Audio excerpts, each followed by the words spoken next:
నన్ను నా కుటుంబాన్ని హతమార్చాలని చూస్తారా? ఏం చంద్రబాబు నాయుడు, ఏ లోకేష్, ఏంటి ఈ దుర్మార్గం? నన్ను అక్రమంగా 83 రోజులు నిర్బంధించింది చాలక, నన్ను నా తమ్ముడిని నా కొడుకును కూడా జైల్లో పెట్టింది చాలక నన్ను హతమార్చాలా? నా కుటుంబాన్ని అంటే ఏ స్థాయికి వెళ్ళిపోతా ఉంది?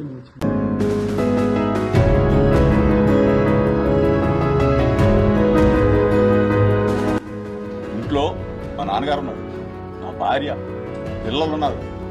నిన్న కల్తీ లడ్డూ గురించి సిబిఐ ఇచ్చిన రిపోర్టు గురించి మాట్లాడాం. దానికి పేటరేకిపోతా ఉన్నాం.